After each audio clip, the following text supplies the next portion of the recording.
This week on Vegas Realty Check, we are talking about the NAR settlement and how it is shaking up the industry. New ways that buyers are reacting to the settlement, different unrepresented buyers that we're seeing out in the market, along with market numbers and a couple listener questions like we do every week. So stay tuned for an exciting show today on Vegas Realty Check. Welcome back. We are going to start out our show today with our market numbers and a couple listener questions. But before we do that, I want to introduce Leah Silva. Leah, thank you for joining me on the show. And thanks for being here. Thanks so much for having me, Trish. I absolutely love being a guest of yours and for the invite. Yes, thank you. And we are looking forward to hearing everything you have to offer and all of your knowledge in real estate. You are one of the top 40 under 40 realtors in Las Vegas. So definitely, I know you know your stuff. Thank you. I appreciate it. I'm grateful to be here and excited to review some numbers, see where we're at with the market, talk about what we're kind of seeing as things have adapted with the NAR settlement, and helping to provide information to potential clients. Yeah. And everyone curious about what's going on in the real estate world in general. Yeah. In opening, we have our market numbers for the week. Single family homes that are on the market are currently at 5,306. They're up 103 from last week. What are you feeling like there's too much inventory? Inventory's moving pretty good. How are you feeling about inventory and what it's doing right now in the market? As someone who represents a fair amount of buyers in our market, the more inventory, the better, in my opinion. I love to have options for my clients personally. I am seeing more buyers kind of coming back as we're moving into that. We're in our spring market, right now? Yeah, it's a softer spring market than usual, right? Yeah, I am feeling it, but I'm getting my phones ringing way more than it had been over the last few months. So I'm excited to see more people interested and ready to, put their foot on the gas. Yeah, and the good news about having, like, we're still not at a substantial amount of inventory where we're in a full buyer's market, but we're in that medium spot where there's still some negotiation rooms for buyers, so it's still kind of a win-win for everybody when a deal comes together, which is really it's a great market to be in my opinion. Yeah, I agree. Yeah. I think there's a lot of opportunity for those who are ready to take advantage of it. Yeah. And then every once in a while we see some smoking deals. Those ones go pretty fast, but we do have a few of those out there too. So I've seen those in a lot stronger markets. We don't see that often. So I've seen a few of those where it's just a benefit of a market that has a little bit of inventory. Yeah, I mean, I saw a screaming deal for a client that has a little bit more of a challenging price point in our valley recently. Yeah. And it was a single family home at $250,000 What the heck? in like Silverado Ranch area. Okay, doesn't exist, right? Was that like the final price, or was there like 100 offers? What happened? So it came on market at noon. My clients, like 12:05, were like, we need to see this house. We were at the home by 1:20. There was a line out the door. Yeah. And we submitted an offer pretty steep over list price because the agent had the ability to disclose that, which was awesome. Yeah. And so the agent was very great on the other end and kept us in the loop. However, we lost out to my clients were financed. They had cash and it sold. Well, we don't know what it sold for yet, but I know there was like 24 offers. Yeah. Within about 24 hours. So. Yeah, and that's one of the things I talk to sellers about that sometimes when we're listing a property.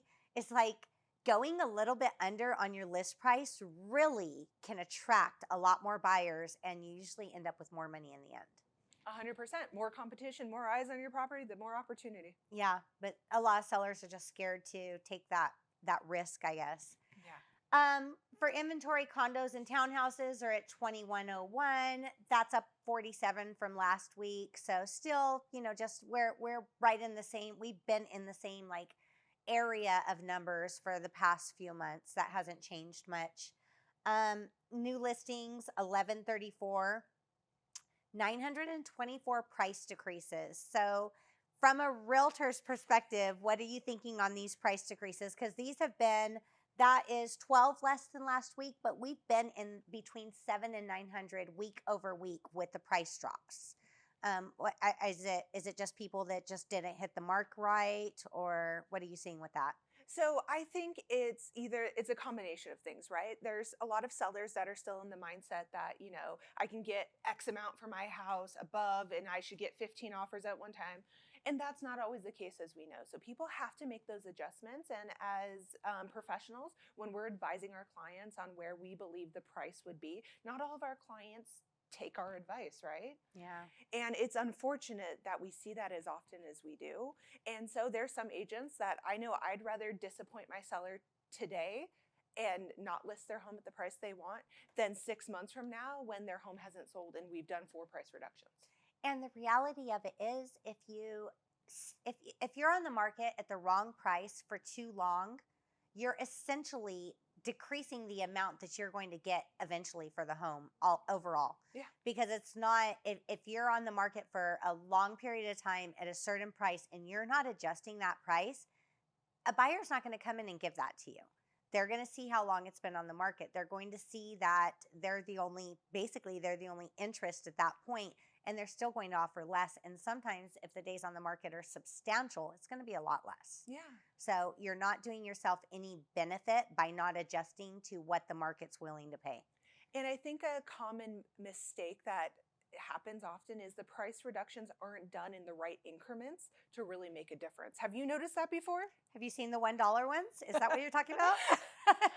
So for me, if you're going to make a price adjustment, let's just put this out there, right? Your home's listed at $480 and you want to do a price adjustment to $476. Yeah. You're missing everyone that's searching under $475. Exactly. For a $1,000 price adjustment, make the correct adjustments, in my opinion, to get more eyes on your property. Because when you adjust that search, how do most agents search for properties? Well, most agents, and even Zillow, it's $5,000 increments. So they're searching 475 or under, or 480 or under. So yes, because you're not in that right price bracket, you're missing a bunch of buyers. I agree with that 100% too. And it's the price adjustments have to be reasonable. I had a seller at one time where, the house wasn't moving. We weren't getting showings. Obviously, if you're not getting showings, it's time to adjust. There's nothing else that can go around that. It needs to adjust. And we were, I was discussing that with her over and over. We need to adjust. We need to look at this pricing on the house. Yeah. And after like 2 weeks, because there was a lot of pushback, she comes back and says, okay, I'm willing to drop $1,000 off the price. That's not going to do anything. That if you're not getting showings, that $1,000 is not going to bring a buyer. It's just not going to happen. So our under contracts and our sold numbers are doing pretty good. Even for the last few weeks, they've been pretty strong from what we've seen in previous months. Under contract is at 683 and sold's at 621. So all of those I think are very strong, healthy numbers for the market. Every week for the past few weeks, we've been right in this area. So we're not showing any substantial decrease in that, which means that we're in a pretty healthy market overall. Yeah, I'd agree 100%. Yeah. So things are good. And I mean, when you compare this spring to spring of 2021. Oh. That wasn't a joke. Sorry, that I'm getting flashbacks of what spring of 2021 looked like. Yeah. And how we were all running around with like chickens with our heads cut off. Yeah. There was 1,800 homes on the market in spring of 2021, or 18 something, but substantially different. It was, we couldn't keep up with it, and buyers were like, it was a frenzy. It was a frenzy. So definitely not that type of spring. But I still think that we're in a healthier market then, because there was a lot of chaos happening in that market at that time. And no one likes that pressure. It's a lot. Like when buyers in that time, I don't know what you were doing exactly, but we were writing multiple offers. Yeah. To get one home accepted maybe, and then we'd go toward at that point with contingencies. Absolutely. Because it's so difficult. Yeah, it was wild. When we come back, we're going to be talking about the changes that the NAR settlement has done to the real estate industry and how buyers are acting now. So stay tuned, and we'll see you in a few minutes. Hey, Vegas! Are you ready to kickstart 2025 with a bang? The Composer's Room is your go-to destination for Las Vegas entertainment. Every day is a celebration here. From live music to comedy shows to magic acts, The Composer's Room has the entertainment with the Las Vegas vibe. If you are feeling lucky, then try your hand at one of our hot video poker machines. Who knows, you may hit the jackpot. Are you feeling thirsty? Our tavern serves the best drinks in Vegas. Whether you are a cocktail connoisseur or a beer buff, our bartenders got you covered. And let's not forget about the food. Our culinary delights are guaranteed to entertain your taste buds. And what's more, we've been voted best restaurant with live music. Come for the entertainment and stay for the food. Start celebrating 2025 in style at the Composer's Room. Our Vegas, our way.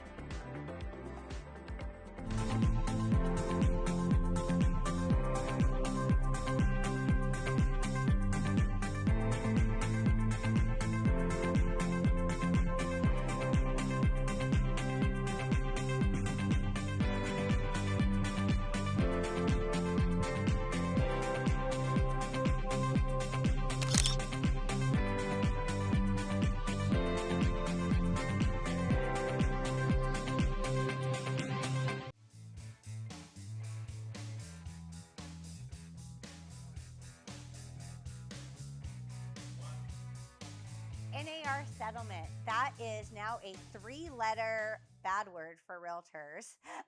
But this settlement changed a lot of things in real estate and changed a lot of the way that the process works for us as realtors.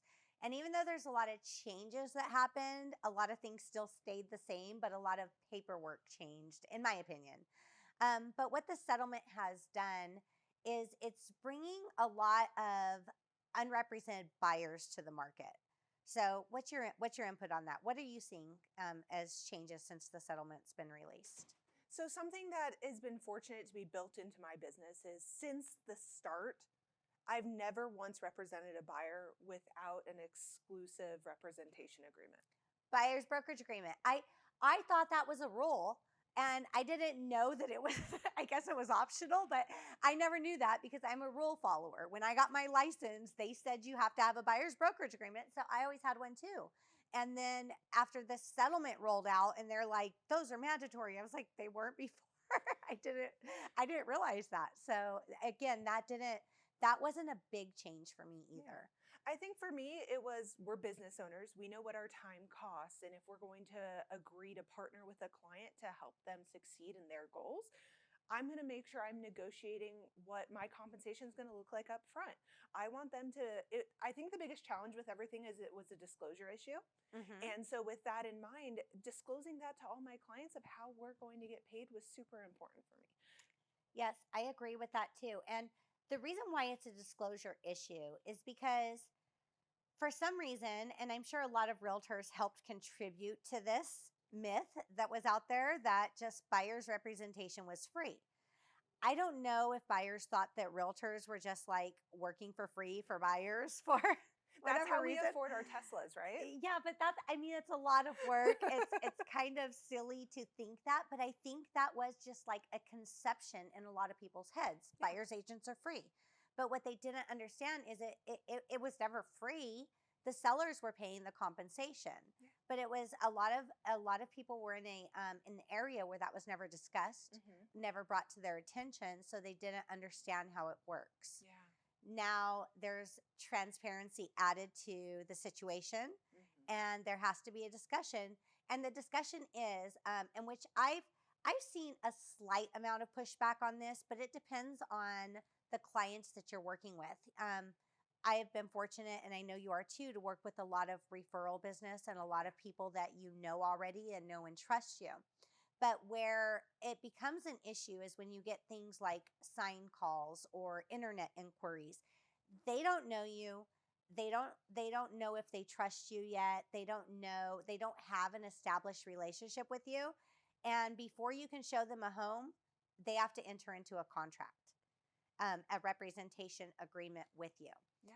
I have seen a little pushback on that from, I guess, those unknowns, those sign calls or internet buyers or something, because they're just like, I don't know if I like you enough to go into a contract. And it's a commitment, right? It is a commitment. Yeah. So a little bit of pushback on that, but that is the rule. Yeah. That is now that's the way that it works. You are not allowed to show homes without a representation agreement. Yeah. And those representation agreements can look a little different depending on who you're working with and what everything looks like. I know different companies are doing it in different ways, and there's opportunities there. But regardless, there needs to be a signed representation agreement before we can show you properties. I started my career doing internet-based marketing. Yeah. So I've slowly built over the last few years the opportunity to receive referrals. I know that scares you. Yeah. I see your eyes light up Internet. about it. The internet leads. But when I got in the business, I've been in Vegas 30 plus years, and I was like, why call and let everyone I know I'm an agent? Instead, I can just call random people and say if they want to buy or sell with me. That made sense in my head for some reason. Super strange, but you build really thick skin with that.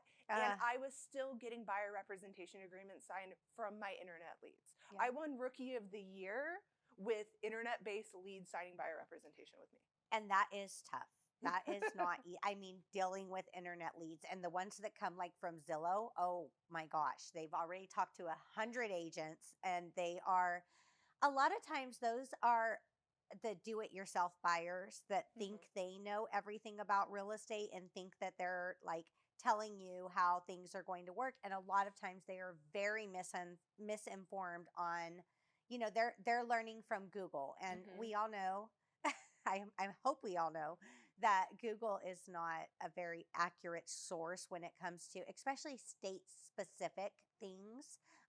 You know, Vegas real estate is not like New York real estate. Completely different. Every state does it differently, and it's always a surprise, especially with a lot of our California buyers that have moved in, because the way they are doing it there is different than here still. Yeah.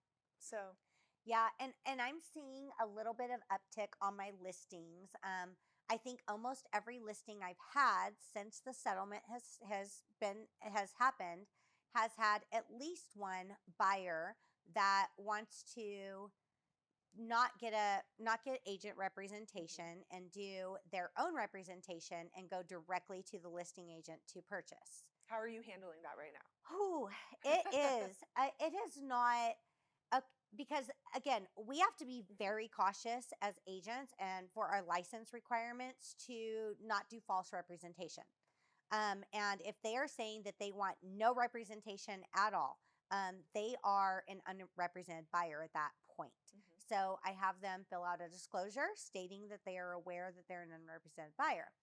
And where this becomes an issue is when it's time to submit the offer, right? I had recently an unrepresented buyer come to a listing and they wanted to make an offer on it. They asked me to make the offer.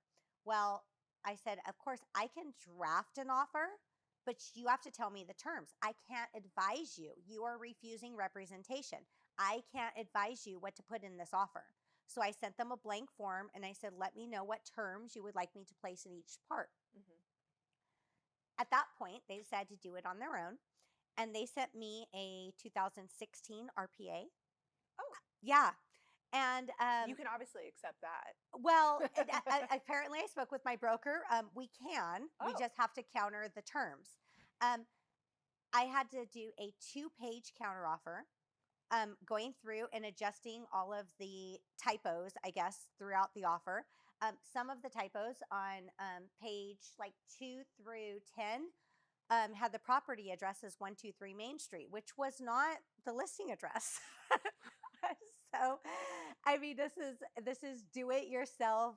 I mean, but how much of risk are those buyers putting themselves in? Because I feel like I'm an honest agent at that point, and even, you know, in that counteroffer in drafting it, it actually turned out where they lost the property.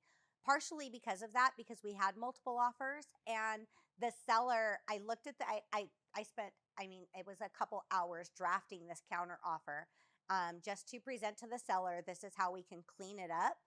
But the seller looked at it and said, these people don't know what they're doing. I don't even want to deal with them. And there's the risk. They lost the home because of that, because there was multiple offers and other offers came in with stronger and cleaner offers. And they didn't have representation to advise them on the things that they could do to clean up the offer they submitted. What are you seeing the biggest pushback on not wanting representation is? Like, what do you think the reasoning behind these buyers is? There's some buyers that are asking for a guarantee that the seller is going to pay their commission, or their buyer's agent's commission.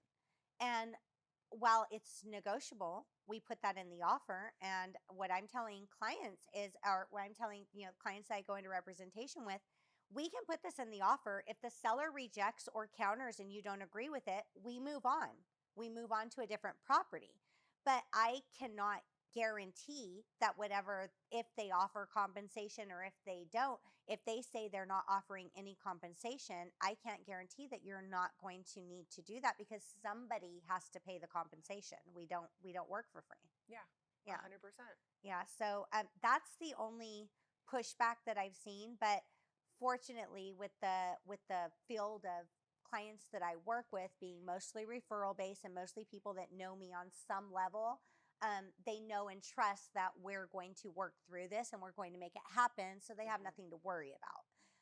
It's just people that are not, where that becomes pushback. And then again, it's those kind of do-it-yourself buyers out there that think that they think real estate's easy. Even that one unrepresented buyer that in that situation I just spoke about, she said, "Oh, this is easy. I could do that in a few minutes. Anybody can do it. It's not brain surgery." And obviously, I mean, they didn't even have the address right. Yeah, I wonder if they represent themselves in court too. Exactly. Exactly. Like what, I mean, that is, it's just there's so much on the line. And if that is the house that you want, and if that is really what you're going, you're losing so much by trying to save so little.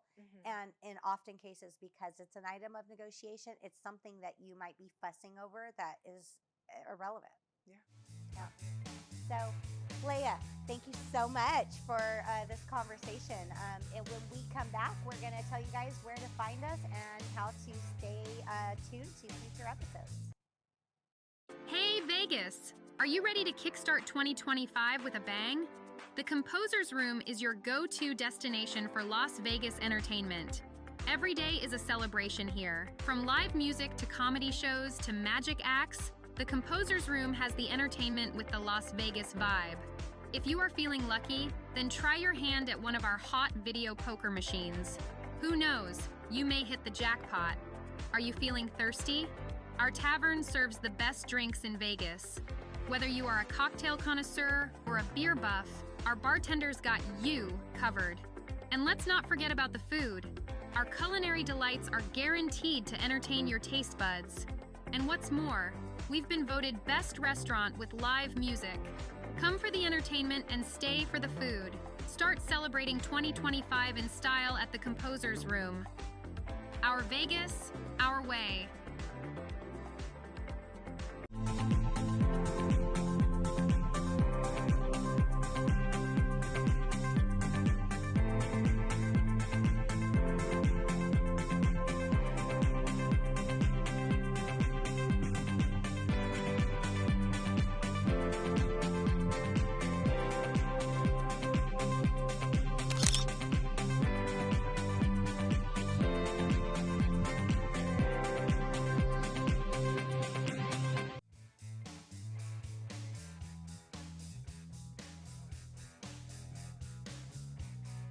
Leah, if people want to contact you, talk real estate, how do they get in touch with you? Yeah, the best opportunity is either shoot me a message, email, or on my website. My phone number is going to be 702-381-2040. Elucient.com is going to be my website. Feel free to start exploring properties there.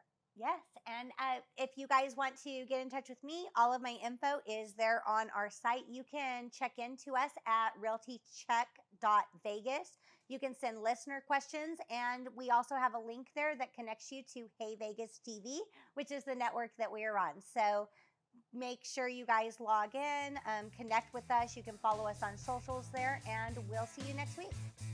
And before we end our show, I want to give a big shout out to Chicago Title, our marketing partner, and thanks for watching, guys.